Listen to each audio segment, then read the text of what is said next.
अस्सलाम वालेकुम नाजरीन। आसिफ अली जरदारी साहब यकीनन आपके इल्म में है कि पहली बार सदर नहीं बनने, उससे पहले भी वो सदर रह चुके हैं और आज भी पाकिस्तान के सदर हैं। लेकिन इमरान खान साहब की एक बात हमेशा मुझे याद आती है।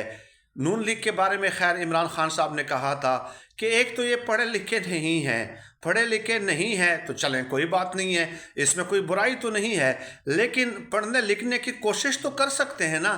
तो ये लोग पढ़ने लिखने की कोशिश तक भी नहीं करते और यही हाल अब पीपल्स पार्टी का भी हो गया है। जाहिर है एक दूसरे के साथ उठते हैं बैठते हैं, तो वो जो कहा जाता है ना कि खरबूजे को देखकर खरबूजा रंग पकड़ता है, तो पीपल्स पार्टी के ऊपर भी उसी रंग का असर चढ़ गया है। अब आसिफ जरदारी साहब चाइना गए, चाइना में एक और टीवी को इंटरव्यू दिया और उसमें जो उन्होंने जो एंकर पर्सन ने सवाल पूछा और इन्होंने जो जवाब दिया, उस जवाब से लगता यह है कि शायद आसिफ अली जरदारी साहब बेहोश हो गए थे और बेहोशी की हालत में शायद उन्होंने ये बयान दिया हो। इसकी वजह क्या होती है, देखिए वो मैं बताता हूँ कि आसिफ जरदारी साहब ने क्या कहा है। इससे आपके मुल्क के इमेज ख़राब होता है भाई, इमेज ख़राब होता है कि यार ये किस किस्म के लोग इतने बड़े ओहदों पे बैठ गए हैं। अब उस एंकर पर्सन ने देखिए सवाल क्या पूछा कि जो सिविलाइजेशन है, जो कल्चर है हमारा और आपका जो कल्चर है, तो इसके अंदर कॉमनैलिटीज़ होती है ना। पाकिस्तान और चाइना एक दूसरे के बहुत ज़्यादा करीब हैं, तो उसके अंदर डिफरेंसेस के अंदर, डिसिमिलैरिटीज़ के अंदर आपने सिमिलैरिटीज़ को ढूंढना होता है। उनके सवाल का मकसद इतना था कि करंटली जो हमारा कल्चरल रिजेम्बलेंस कितना है, सिविलाइजेशन रिजेम्बलेंस हमारा कितना है।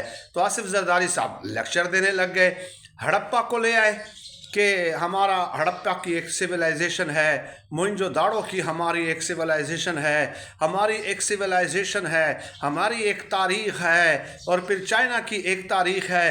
अब आसिफ जरदारी साहब को शायद ये लगा कि सिविलाइजेशन का लफ्ज़ जब हम इस्तेमाल करेंगे तो आपने उसमें ज़रूर हड़प्पा और मोहनजोदाड़ो का लफ्ज़ जो है वो इस्तेमाल करना है। तो वो सवाल गंदम जवाब चन्ना था उनके आसिफ जरदारी साहब की जानिब से।